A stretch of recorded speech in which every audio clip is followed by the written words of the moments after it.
Nandito po ako sa tapat ng tourist na ito. Elementary school, oh. Nandito po ako para ilad po yung history ng ng para lang ito.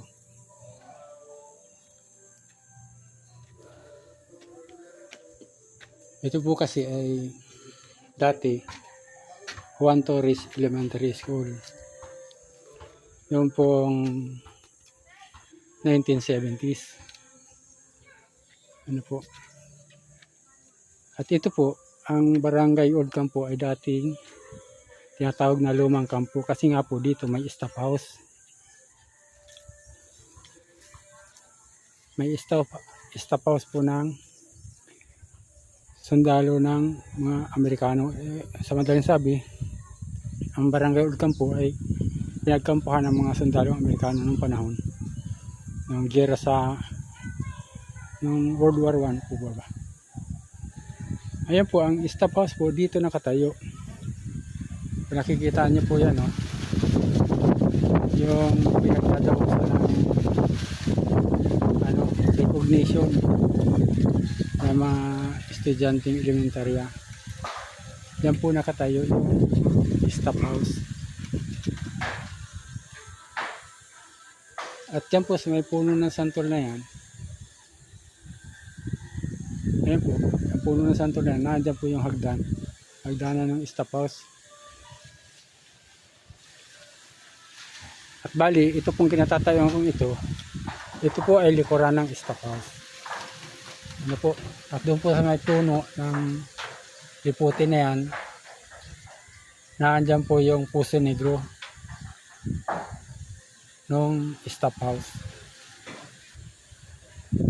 Kumbaga dito sa likuran na ito, dyan po sa yung pong staff house ay bali kahoy yun, yung mga matitibay na kahoy po nung unang panahon. Ang mga haligi ay kantuhan. Dumaan po ba sa sa sawmill na yung mga haligi niyan ay nakapatong sa simento.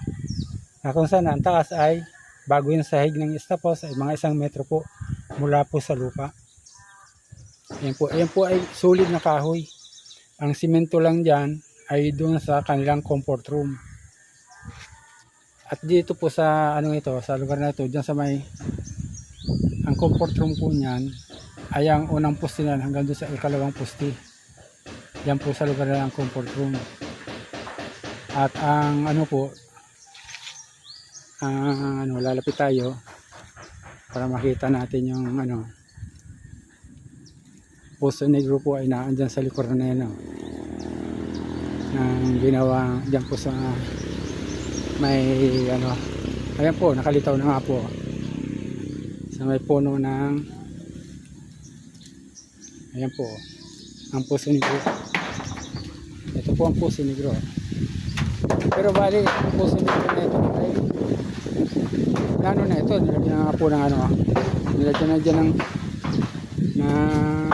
yung ginawa na rin CR ito, pero ito po Puso Negro talaga yung ibaba. Ito Puso Negro yung po panahon. Ayan po, CR po ngayon yan. Pero doon po sa likuran na yun, titingnan natin.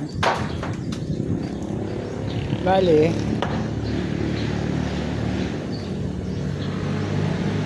dito po sa lugar na ito,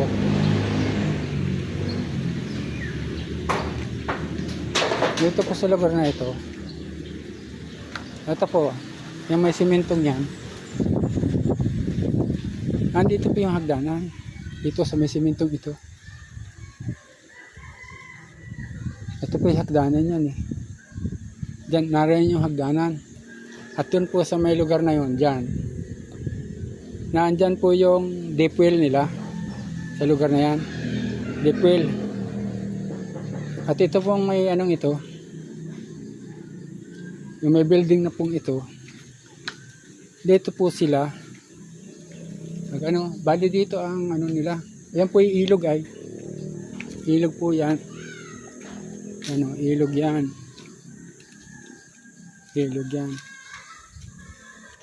ilog po yan, ilog yan.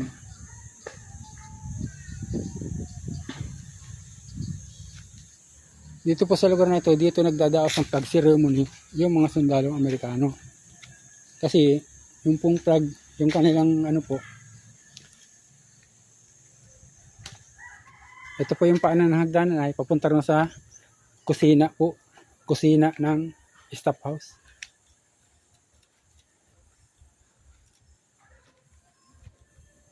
At dyan po sa gawin dyan, andito po yung ano ng kanilang flagpole. Dito po sa lugar na ito may flagpole eh. Dito, ayan oh. Yung kanilang ano, yung puno ng flagpole. Yan po. Diyan yung ano. At dito nga po sa may puno na ito, dito may hagdanan eh. May hagdanan papasok doon sa ano, sa staff house dito sa lugar na ito, hagdanan eh. Yan, dito po may hagdanan pataas dyan. At ito po yung daan, dito nadaan yung mga ano, daan po ito galing doon, galing po doon daan pakyat, hagdanan po dyan, may hagdanan yung staff house dyan. At dito po sa lugar na ito, yan po sa kabilang sapa na yan, dyan po may mga bahay ang mga opisyal ng sundalo dyan, oh. Pati yung mga sundalo may bahay po dyan sa kabila ng sapa po yan, yan sapa, may bahay po sila dyan dati. Yan.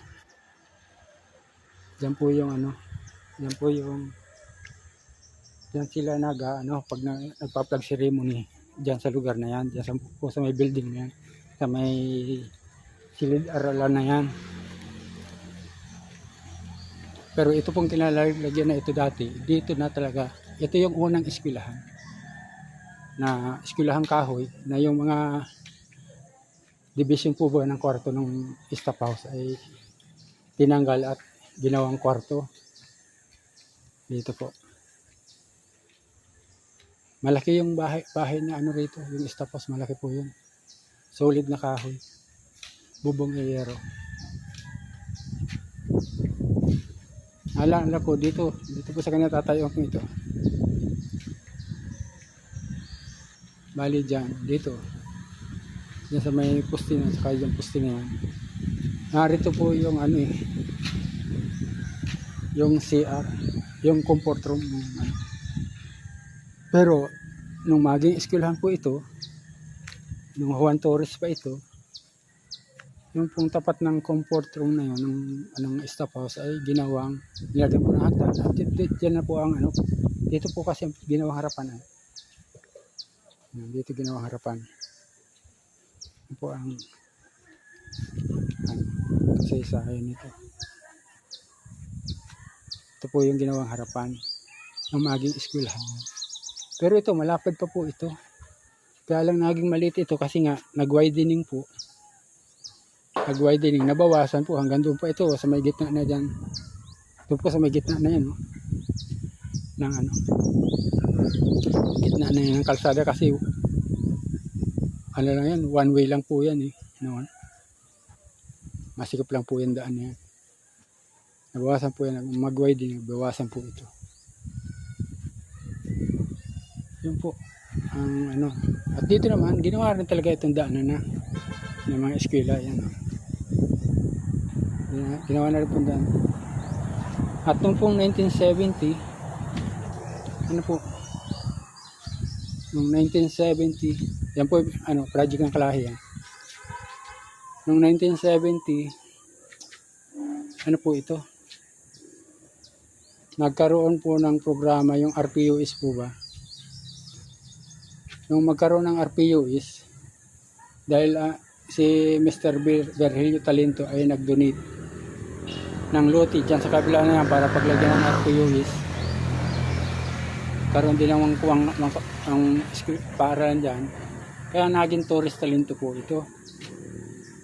I think 1972 po yun nangyari, kaya naging Torres Talento ito nung 1972 mula sa Juan Torres Elementary School naging Torres Talento Elementary School po noong 1970.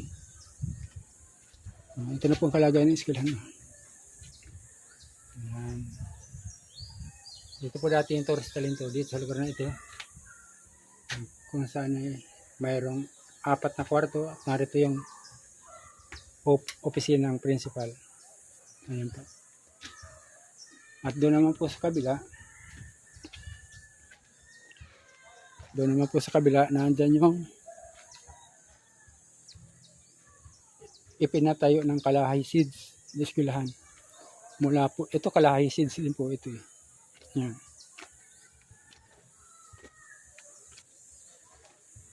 Kalahay Seeds po yan.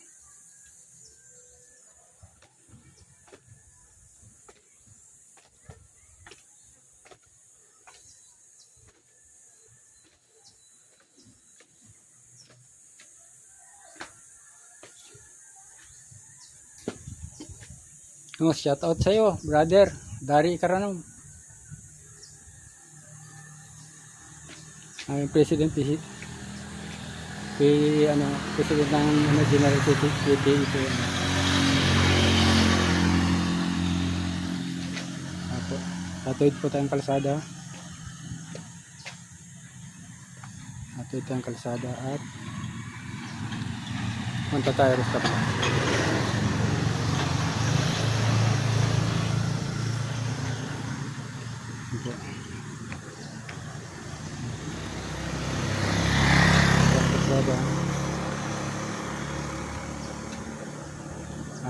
Dito naman po ang idinonate na eskwelahan ni Ginong yung dote po naging donate ni Ginoong Virgilio Talento, kaya po naging Torres Talento po ang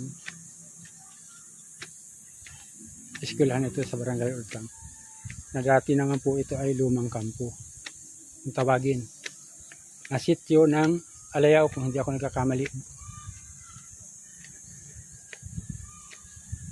Ito na po kalagayan dito. Ano po eskwelahan. Ayan, kalsada. Ito po yung Kalahay Seeds. Ganda na rito. Pinatag po ito. Yan po yung Kalahay Seeds.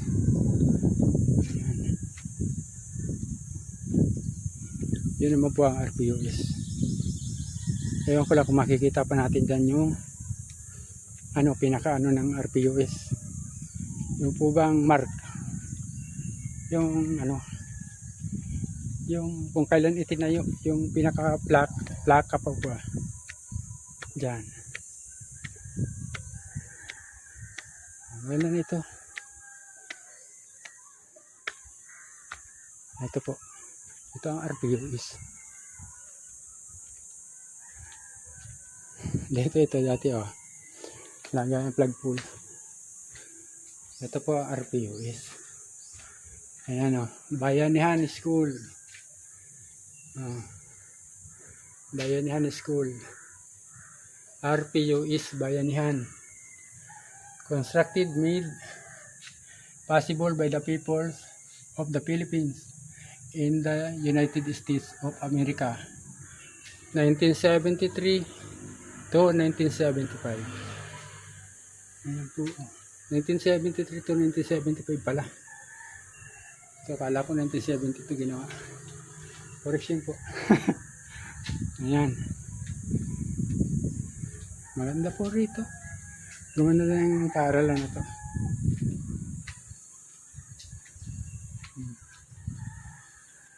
May mga space pa rito sa likod. Ayan. Tungo tayo sa likod.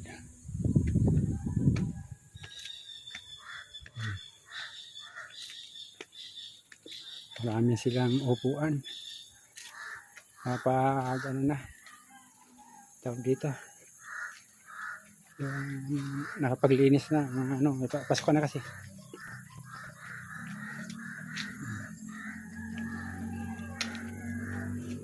Gawing tapunan ng basura. Ito po CR yan Sira na.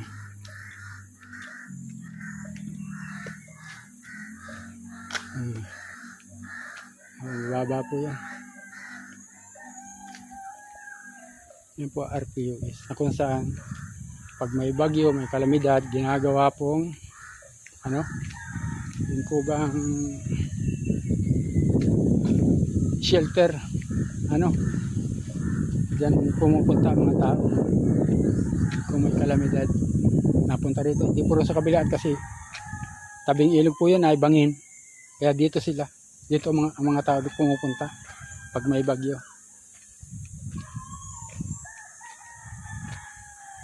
Ito po sa lugar na ito.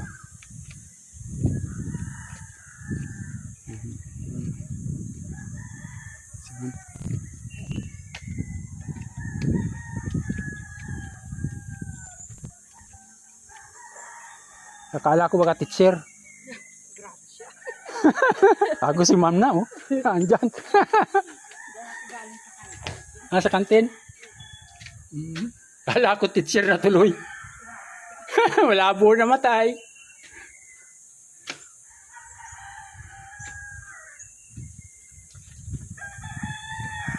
Pili po yan.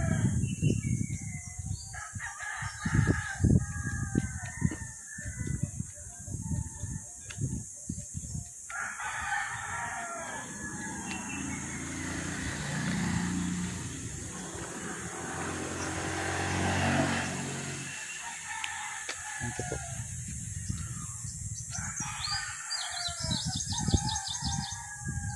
Mulang 1960, alam ko 1967 kung hindi ako nagkakamali. 66 naging Juan Torres Elementary School po ito ng lumang kampo, yung pong kabila. Yan. Pagkatapos 1973 nagkaroon ng nagpatayo ang gobyerno panahon ni Marcos ng RPUS na kung tawagin, yun po kabilang yan, naging Torres Talento. Opo. Kaya nung mag-graduate ako noong 1974 to 75, graduate ko ako ng elementary rito, Torres Talento na po ito, mula sa Juan Torres Elementary School. At ito po ay dating lumang kampo. Nung maging barangay, hiniling nila sa Sangguniang Bayan na gawing English yung lumang kampo. Kaya po naging old camp. Pagkatapos ng maging old camp, pagkailang panahon, sa pagiging old camp, naging Dolores din po ito. Barangay Dolores, naging Barangay Dolores po. Dahil po doon sa resolution na ipinasa ni Kapitan Procesorol nung mga panahon niya, kaya naging Dolores. Barangay Dolores, hango po sa pangalan ng kanyang asawa. Ngayon po, nangyari, ibinalik po sa Barangay Old Camp. Kasi mawawala yung history ng Barangay Old Camp, ikang gagawing Barangay Dolores. Dati po lumang kampo talaga ito, original. Ginawa lang isa, naging Barangay Old Camp. Lumang kampo po. Dahil doon sa pinagkampuhan po ng sundalong Amerikano noong pong panahon. Actually, marami pa po ang kasi nung mag-aral po ako rito ay na-transfer ako rito ay grade 2. Pero dati mulang grade 1 dito po ako nag-aral, pero nanirahan po kami sa Old Camp ay 1970. Kaya po, nung gawin po yan, RPUS na yan, kasalukuyang kagawad ang tatay ko.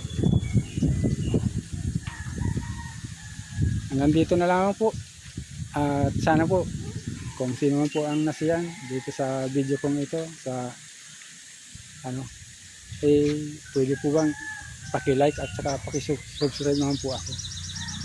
Panimula lang po ito kasi hindi, alam niyo po, nag-uumpisa pa lang po naman ako sa YouTube at sa Facebook din po. Ang channel po sa YouTube ay Bernardino Lagalag at sa Facebook naman po ay Bernardino Layas. Dalawa po ang channel ko sa YouTube. Ang isa ay Bernardino Gala. At saka Bernardino Lagalag din sa Facebook. Ayun po lamang. Maraming pong salamat. At hanggang dito na lang po. Sana maibigan nyo yung aking video. At pasensya na lang po at talagang nag-uumpisa lang po. Walang po. Salamat po. Bye.